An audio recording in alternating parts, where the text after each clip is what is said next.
نحمده ونصلي ونصلي على رسوله الكريم اما بعد فاعوذ بالله من الشیطان الرجیم بسم اللہ الرحمن الرحیم۔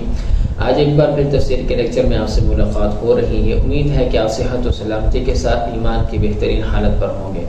آج کا لیکچر ہم سٹارٹ کرتے ہیں، شروع۔ اعوذ باللہ من الشیطان الرجیم بسم اللہ الرحمن الرحیم۔ فلا اقسم بالشفق واللیل وما وسق والقمر اذا اتسق لتركبن طبقا عن طبق فما لهم لا يؤمنون وإذا قرئ عليهم القرآن لا يسجدون بل الذين كفروا يكذبون والله أعلم بما يعون فبشرهم بعذاب أليم إلا الذين آمنوا وعملوا الصالحات لهم أجر غير ممنون صدق الله العظيم۔ اللہ تبارک و تعالی ان آیات میں ارشاد فرماتے ہیں فلا اقسم بالشفق، قسم کھاتا ہوں میں شام کی سرخی کے ساتھ، واللیل وما وسق، اور رات کے ساتھ، اس چیز کے ساتھ جس کو وما وسق، اس چیز کے ساتھ جس کو وہ سمیٹ لے، اپنے اندر کر لے۔ جب میں وضاحت کروں گا تو پھر اس کے آپ کو مطلب سمجھ میں آ جائے گا۔ آگے فرمایا والقمر اذا اتسق، اور چاند کے ساتھ اذا اتسق، جب وہ پورا ہو جائے، لترکبن طبقا عن طبق، البتہ ضرور بضرور سوار ہوں گے تم ایک حال کے بعد دوسری حالت پر۔ فما لهم لا یؤمنون، پس کیا ہے ان کے لیے کہ وہ ایمان نہیں لے آئے۔ وَإِذَا قُرِئَ عَلَيْهِمُ الْقُرْآنُ لَا يَسْجُدُونَ، اور جب پڑھا جاتا ہے ان پر قرآن تو وہ سجدہ نہیں کرتے۔ بل الذین کفروا یکذبون، بلکہ وہ لوگ جو کافر ہیں، یکذبون، جھٹلاتے ہیں۔ واللہ اعلم بما یعون، اور اللہ زیادہ جاننے والے ہیں اس چیز کو، بما یعون، جو وہ جمع کر رہے ہیں۔ فبشرہم بعذاب علیم، بس خوشخبری دے دیجئے ان کو دردناک عذاب کی۔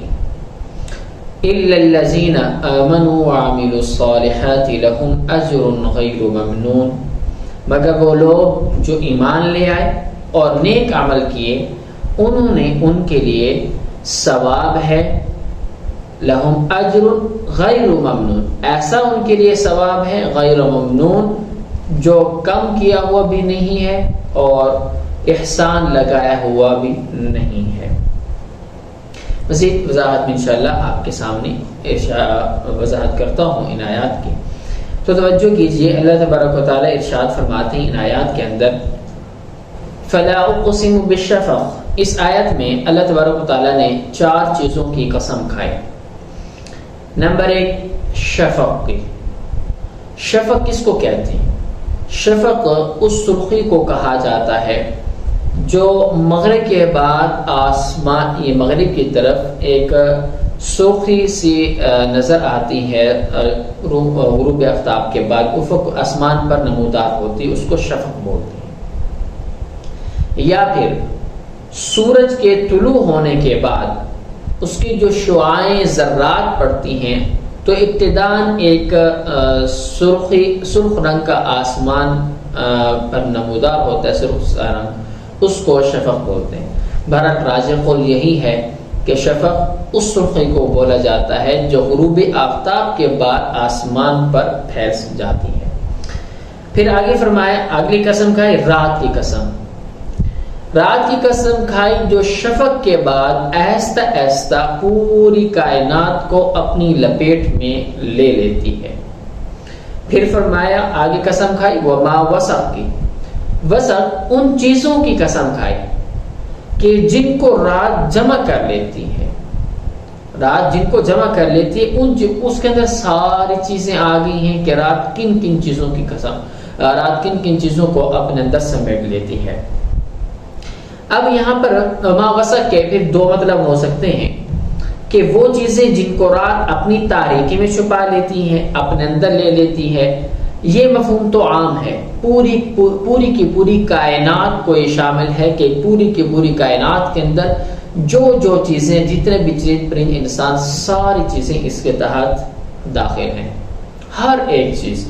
پھر دوسرا مطلب وہ ما وسق سے وہ چیزیں مراد ہیں جو عادتاً دن کو روشنی میں ادھر ادھر پھیل جاتے ہیں اور پھر جب رات ہوتی ہے تو اپنے اپنی جگہوں پر واپس آ جاتے ہیں، جیسے کہ پرندے صبح کے وقت نکل جاتے ہیں، شام کو پھر اپنے گھونسلوں میں واپس آ جاتے ہیں، یا انسان ہیں کہ صبح کمانے کے لیے نکلتے ہیں تو شام کو واپس اپنے گھروں میں لوٹ آتے ہیں۔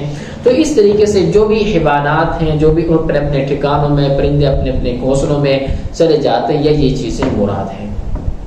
آگے فرمایا کہ والقمر اذا اتسق، چوتھی قسم چاند کی کھائی کہ جب وہ مکمل ہو جائے اور اس کی بھرپور روشنی ہو، اور یہ اس سے کون سا چاند مراد ہے؟ 14ویں کا چاند، کیونکہ جب دیکھیں کہ آپ جو پہلے کا چاند ہوتا ہے آہستہ آہستہ آہستہ آہستہ وہ بڑھتا 14 تاریخ کو وہ چاند مکمل ہو جاتا ہے، پھر 15 کے بعد 16ویں تاریخ سے وہ پھر کم ہونا شروع ہو جاتا ہے، پھر آہستہ آہستہ کم ہوتے ہوتے پھر بہت باریک سا رہ جاتا ہے، پھر اسی طرح اس کا سرکل ایک چلتا رہتا ہے۔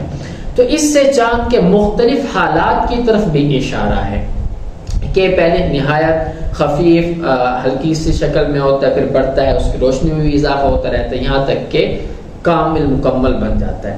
ان 4 چیزوں کی قسم کھانے کے بعد جواب قسم سے اس مضمون کو پختہ کر رہے ہیں، اور اس سے مقصود جواب قسم ہے وہ کون سا؟ اگلی آیت میں اللہ تبارک و تعالیٰ نے جو ارشاد فرمایا لَتَرْكَبُنَّ طَبَقًا عَنْ طَبَقٍ، اللہ تبارک و تعالیٰ نے ان ساری چیزوں کی قسمیں اٹھانے کے بعد ایک آیت یہ ارشاد فرمائی لَتَرْكَبُنَّ طَبَقًا عَنْ طَبَقٍ، مقصد یہ ہے کہ اے انسانوں کہ تمہارے اوپر مختلف حالات طاری ہوں گے، تم ایک سیڑھی کے بعد دوسری سیڑھی پر چڑھتے چلے جاؤ گے، ہمیشہ تم نے ایک حال میں نہیں رہنا، تمہارے حالات بدلتے ہیں، کبھی انسان کیسا، کبھی انسان صحت ہے، بیماری ہے، غمی ہے، خوشی ہے، عمر پہلے کم ہوتی ہے، بچہ ہوتا ہے، پھر بڑھتا چلا جاتا ہے، سدا انسان ایک حالت میں نہیں رہتا، کبھی کیسے حالات مختلف ہوتے رہتے ہیں۔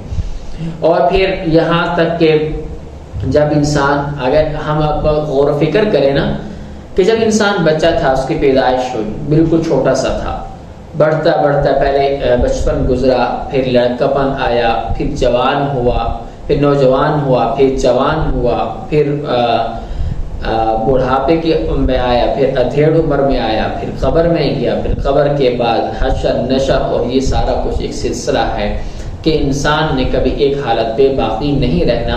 اور اگر اس پر ہم غور کریں تو پھر انسان کو اللہ تبارک و تعالیٰ اس کی غفلت سے بیدار کرنا چاہ رہے ہیں کہ انسان جب تو نے ایک حالت پہ باقی نہیں رہنا تو اب دنیا میں تو کون سی غفلتوں میں پڑا ہوا ہے، تو لہٰذا ہوش کے ناخن لے اور اپنی آخرت کی تیاری کر، جو ہمیشہ کی جو زندگی ہے، ہمیشہ کی جو راحت ہے، اس کی طرف تو متوجہ ہو۔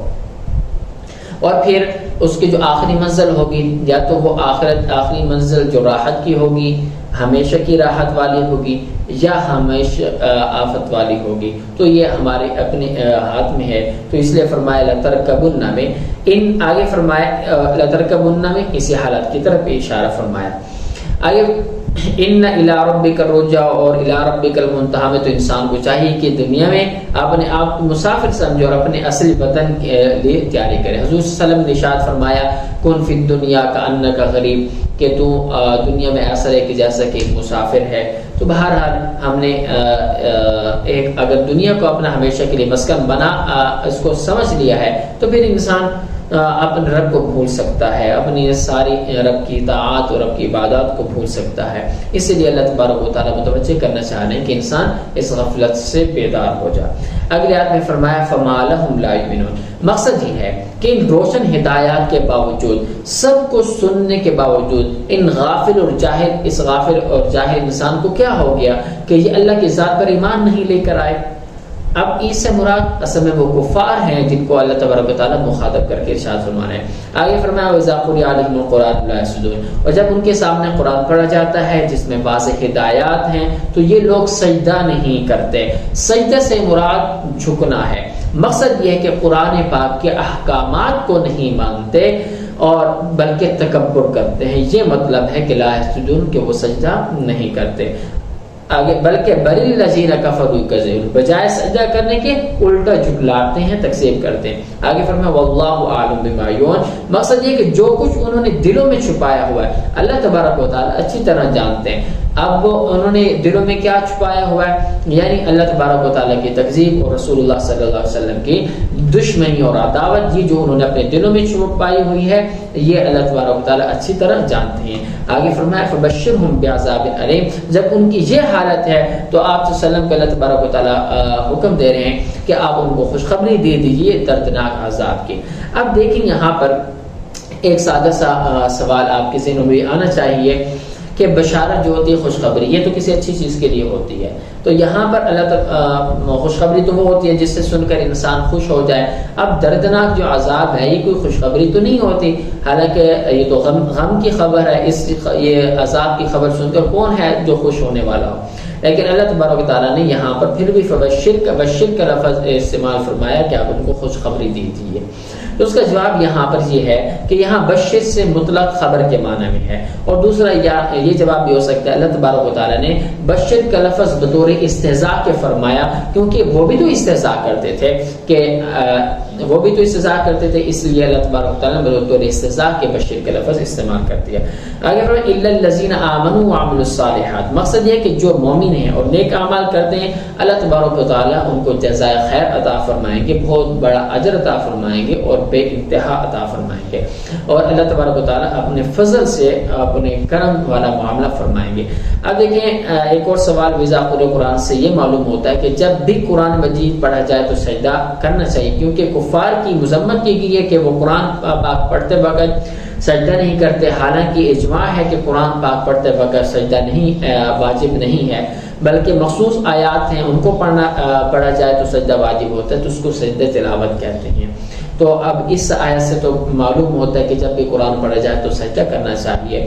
تو اب اس کا جواب کیا ہے؟ جواب یہ ہے سجدہ سے مراد خضوع اور عاجزی اختیار کرنا ہے۔ مقصد یہ ہے کہ جب قرآن پاک پڑھا جائے تو آدمی کے دل میں عاجزی اور جھکاؤ وہ اختیار کرے۔ اور باقی یہ آیت سجدہ تلاوت والی ہے، جب بھی آپ سن رہے ہیں تو آپ جو بھی اس آیت کو پڑھتے ہیں وَإِذَا قُرِئَ عَلَيْهِمُ الْقُرْآنُ لَا يَسْجُدُونَ، تو یہ سجدہ تلاوت ہے، تو اس کو یا آپ پڑھ رہے ہیں یا سن رہے ہیں تو پھر بھی آپ اس کو سجدہ کر لینا چاہیے۔ تو امید ہے کہ آپ کو آج کا ہمارا لیکچر سمجھ میں آ چکا ہوگا۔ اسی کے ساتھ مجھے اجازت دیجیے اور حسان اکیڈمی کو بھرپور سپورٹ کرتے رہیں۔ اسی کے ساتھ مجھے اجازت دیجیے۔ السلام علیکم ورحمۃ اللہ وبرکاتہ۔